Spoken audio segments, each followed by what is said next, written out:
Es-tu certain que tu n'es pas en train de rêver en ce moment? Peux-tu garantir que cette vidéo n'est pas une hallucination de ton esprit? C'est la question qu'on traite sous forme de dissertation. Les rêves s'opposent-ils à la réalité? À travers Inception. What do you want from us? Inception. Is it possible? Of course not. If you can steal an idea from someone's mind, why can't you plant one there instead? No idea is simple when you need to plant it in somebody else's mind. Bienvenue chez Monsieur le Professeur, une chaîne éducative qui propose des vidéos haut de gamme en français, philosophie, histoire et géographie, ainsi que des cours particuliers en ligne donnés par de vrais professeurs compétents et passionnés. Pour que tu réussisses tes épreuves, nous sommes ambitieux. Accroche-toi. Un discours célèbre de Martin Luther King, un rêve souhaitable qui a vocation à agir sur la réalité. Quelle est la différence entre un rêve et un souvenir? Comment nos rêves peuvent-ils corrompre notre mémoire? Comment se sert-on des souvenirs dans nos rêves? Le cinéma est un art philosophique par excellence, tout aussi noble que les livres et capable de transmettre des concepts pour réussir son bac. I know what this is. I've seen one before. Many years ago. Inception relate les aventures d'un groupe de voleurs de rêves qui, grâce à une technologie, entrent par effraction dans la conscience d'un individu pour lui dérober ses idées. Once an idea has taken hold of the brain, it's almost impossible to eradicate. An idea that is fully formed, fully understood, that sticks. Right in there somewhere. For someone like you to steal? Yes, in the dream state, your conscious defenses are lowered and it makes your thoughts vulnerable to theft. It's called extraction. Sir Saito, we can train your subconscious to defend itself from even the most skilled extractor. How can I do that? Because I am the most skilled extractor. I know how to search your mind and find your secrets. I know the tricks, and I can teach them to you so that even when you're asleep, your defense is never down. L'inception consistant à implanter une idée dans sa conscience, à son insu. Cette technique comporte des risques pour les voleurs, comme se perdre dans les méandres de leur propre conscience, les limbes. Now the envelope, Mr. Cobb. Did she tell you? Have you known all along? That you're here to steal from me, or that we are actually asleep? I want to know the name of your employer. There's no use threatening him in a dream, right, Mom? That depends on what you're threatening. But in my dream, you play by my rules. Ah, yes, but you see, Mr. Sato, Not in your dream. we're in mine. L'équipe doit descendre littéralement dans la conscience de la cible, allant des couches supérieures de rêve vers les couches les plus profondes, permettant de créer pour la victime un sentiment de réalité de plus en plus fort, pour qu'elle confonde le rêve et la réalité. They say we only use a fraction of our brain's true potential. Now, that's when we're awake. When we're asleep, our mind can do almost anything. Une manipulation qui peut être mise au service de la bonne cause. Souvenons-nous de la fameuse expérimentation scientifique des fumeurs en train de dormir, à qui on fait sentir l'odeur d'une cigarette durant le sommeil, mélangée à une odeur extrêmement désagréable, de l'ammoniac, ce qui influence sur l'attachement au tabac. Ils fumeront désormais moins parce qu'ils ont été conditionnés dans leurs rêves à associer la cigarette à une odeur immonde.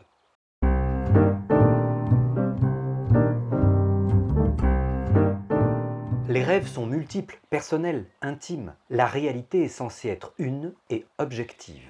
La caractéristique du rêve est l'illusion de réalité qu'il crée. Comment peux-tu garantir que tu n'es pas en train de rêver en ce moment? Dans Inception, pour savoir si on est en train de rêver, on doit poser la question suivante. Est-ce que tu sais comment tu es arrivé là où tu es? Car dans le rêve, notre expérience est confuse, chaotique. On ne sait pas d'où on vient, on ne maîtrise pas les objectifs de nos actions. Faut-il revenir à la réalité? Une fois que l'on bascule dans le rêve et si l'on atteint un état de satisfaction importante, quelles seraient les bonnes raisons pour revenir à la réalité? Come back to reality, Tom. Dans le film, le personnage joué par DiCaprio est allé au fin fond des fonds de la dernière strate des rêves. Il a voulu en revenir, mais pas son épouse. Ce film pose la question philosophique. Faut-il préférer le plaisir illusoire ou la réalité qui dérange. Never recreate places from your memory. Always imagine new places. You gotta draw from stuff you know, right? Only use details, a street lamp or a phone booth, never entire areas. Why not? Because building a dream from your memory is the easiest way to lose your grasp on what's real and what is a dream. Is that what happened to you? Listen, this has no... Tu n'as pas besoin de prendre en note mes explications. Retrouve-les en intégralité dans un fascicule numérique sur le site internet Monsieur le Professeur. Ça te permettra de réfléchir à tête reposée sur un support écrit. Il y a aussi de très nombreux conseils méthodologiques et des sujets traités. Dans Inception, les personnages voyagent de rêve en rêve. Ils errent et ne savent plus faire la distinction. Ils confondent souvenir réel d'un événement et le rêve. Rêve, mais aussi fantasme, lapsus, idées absurdes. Des matériaux qui font sourire de l'extérieur, mais qu'il faut pourtant prendre au sérieux pour travailler dessus. They come here every day to sleep. No. They come to be woken up. C'est Freud, le fondateur de la psychanalyse, qui prend au sérieux la question des rêves. Le théoricien de l'inconscient écrit en 1900 un essai important, l'interprétation du rêve. On ne rêve jamais au hasard. Nos rêves et nos cauchemars seraient pour lui la représentation déformée de nos désirs et angoisses inconscientes. Interpréter le rêve, cela revient donc à en trouver le sens caché. Que veut nous dire notre inconscient à travers tel ou tel rêve? Le contenu de nos rêves est parfois ordonné et logique, parfois profondément bizarre. Ceci a été rapporté à un fonctionnement différent du cerveau. Les zones actives et inactives ne sont pas les mêmes que pendant la veille. Que l'expérience soit réelle, rêvée, imaginée, fantasmée, simulée, je ne sais pas exactement ce que je vis. Mais le fait d'en faire l'expérience est incontestable. Il y a une réalité de moi en train de vivre quelque chose, même si ce quelque chose n'est pas ce que je crois qu'il est. Au fond, qu'est-ce que cela change? Rêve ou réalité? Quelle importance? Question que pose Total Recall avec Schwarzenegger dans l'un de ses meilleurs rôles. Appelez la société Recall pour vous offrir le souvenir de votre vie. On implante des souvenirs dans l'esprit des clients. Ces implants mémoriels leur permettent ainsi de vivre des vacances fictives, le tout sous une enveloppe idéale qu'il aura présélectionnée. Le film est une fascination pour la machine à rêve. Il évoque le terreau sur lequel est bâti Hollywood, le capitalisme outrancier, l'omniprésence et le poids des médias et de la publicité, les méga-corporations, la course au profit, le goût pour le pouvoir. Il montre une industrie fondée sur le formatage et le contrôle des artistes. En même temps, il célèbre la capacité de ce système à produire de l'évasion, du rêve, de la fantaisie et de la réflexion. Les fictions font partie du monde, on n'est pas en dehors du réel. L'imagination joue en effet un rôle structurant. Le philosophe français Bergson théorise en effet la fonction fabulatrice dans son livre « Les deux sources de la morale et de la religion » de 1932. L'esprit humain a besoin de fiction et de fabulation pour vivre et survivre, se projeter et avancer dans la vie. On le voit par exemple avec les œuvres de cinéma qui nous ont marqués, ou les séries qui accompagnent notre vie. De nombreux personnages de fiction nous aident à surmonter des événements douloureux et, en un sens, ils ont pour nous une forme très concrète de réalité. Pour un examen, on peut directement utiliser un film comme argument lorsqu'on rédige une copie. C'est très valorisant. Grand 3, comment penser les relations de la réalité au rêve et inversement. Le rêve est une des multiples dimensions de la réalité. Il est réel, vécu, ressenti. La réalité influe sur nos rêves. Nous rêvons de choses réelles.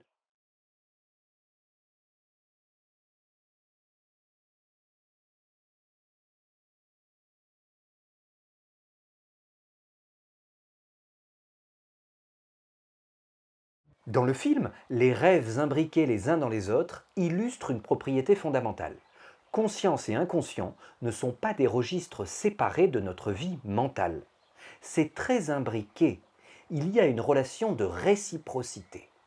Notre état de veille, en conscience, va influencer des phénomènes non conscients qui vont eux-mêmes à leur tour pouvoir influencer la conscience. Le film contient une certaine ambiguïté. Commence-t-il déjà dans le rêve ou dans le monde réel? My name is Mr. Charles. You remember me, don't you? I'm the head of your security down here.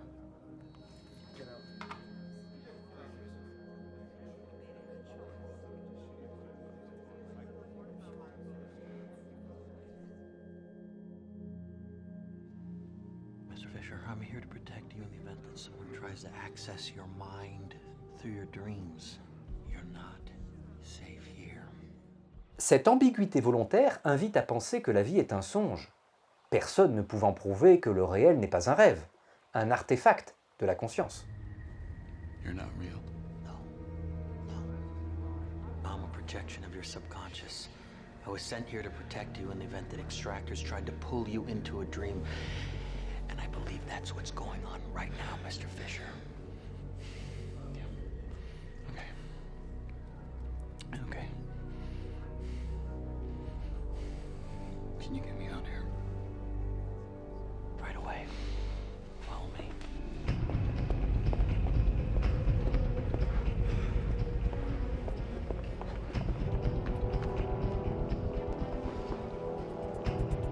D'autre part, le rêve permet d'échapper à la contrainte temporelle.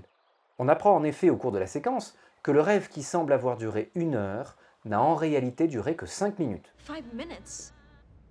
What? We were talking for like at least an hour. In a dream, your mind functions more quickly, therefore, time seems to feel more slow. 5 minutes in the real world gives you an hour in the dream. When you enter a dream within that dream, the effect is compounded. It's 3 dreams, that's 10 hours I'm times sorry, 20. maths was never my strong subject. How much time is that? It's a week, the first level down. 6 months, the second level down, and the third level. It's 10 years. Who would want to be stuck in a dream for 10 years? Depends on the dream. Tout le film joue en fait constamment sur la différence entre la durée subjective du rêve et la durée objective de la réalité, puisque le film est une série de rêves imbriqués les uns dans les autres, dont la durée subjective augmente au fur et à mesure que l'on descend dans les niveaux du rêve. Un mélange de James Bond pour l'action, de David Lynch pour l'ambiance onirique, mais aussi de Hitchcock et de Polanski comme source d'inspiration pour la complexité scénaristique. Bravo si tu as réussi à rester concentré. L'inconscient nous décharge-t-il de nos responsabilités? Les rêves ont-ils un sens? Ce sont des sujets de dissertation de ce type qu'on t'apprend à traiter lors des cours particuliers en ligne pour maîtriser les techniques des épreuves. Notre site te donne toutes les informations. Si on aime, on peut liker, commenter, s'abonner pour soutenir la chaîne et suivre d'autres vidéos pour éclairer d'autres concepts de philosophie.